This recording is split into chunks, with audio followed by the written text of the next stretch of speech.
Before we start labeling angles, do you remember how to label lines? So for this line here that passes through the points A and B, which of these is a correct label for this line? If you're not sure, click down here to review. Okay, great. So this is line AB. Let's also draw in line CD, and suppose these two lines intersect at point E. Notice that the intersection of these two lines forms a few different angles, like this one here. What would you say is the approximate measure of this angle? And to review measuring angles instead, click down here. Nicely done. So now we're ready to give this angle a name. All angles are named after 3 points. A point from one of the lines that bounds the angle, the point at the corner or vertex of the angle, and a point from the other line bounding the angle. So this angle here is called angle DEB. And by the way, this is the symbol for angle.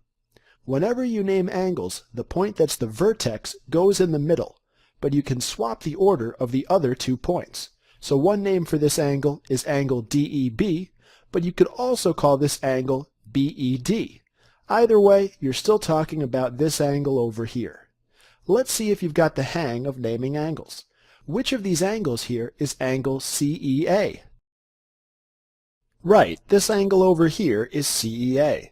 Try another one. Which of these angles is named AED? Right again. This angle up here is angle AED. E is the vertex of the angle, and the points A and D are on the 2 lines bounding the angle. Next, let's draw a new diagram with 4 rays.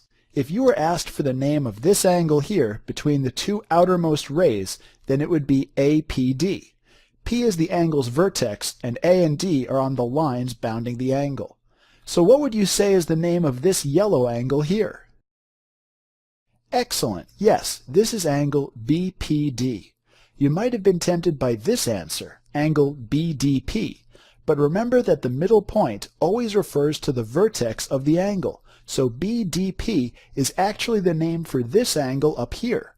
D is the vertex, and B and P are on the lines bounding the angle. So as you said, the name for this angle is BPD, and this angle happens to have a measure of 80 degrees. So one way to write that is to put a lowercase m to the left of the angle. So you can read this statement as saying the measure of angle BPD equals 80 degrees. Try another example. What would you say is the measure of angle CPB? In other words, what's the approximate value of this expression here? Well done! So for your final challenge, here's another diagram, and these 3 points form a triangle. Try approximating the measures of the 3 angles in this triangle, and notice that all the angle names have the same 3 letters, so make sure to pay attention to which point is the vertex.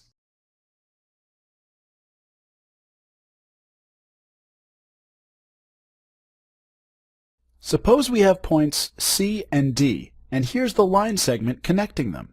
Let's call this point in the middle point E.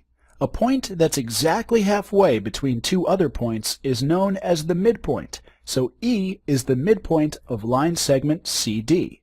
In other words, segment CE over here has the same length as segment DE over here. Next, let's look at points A and B.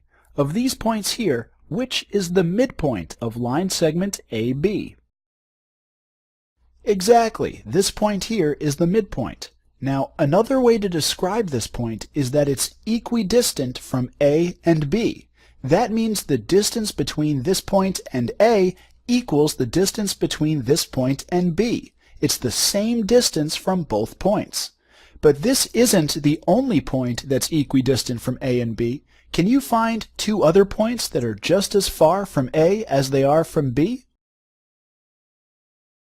Exactly, it's these points. This point is equidistant from A and B, and this point is also equidistant from A and B. Let's draw in a few more equidistant points.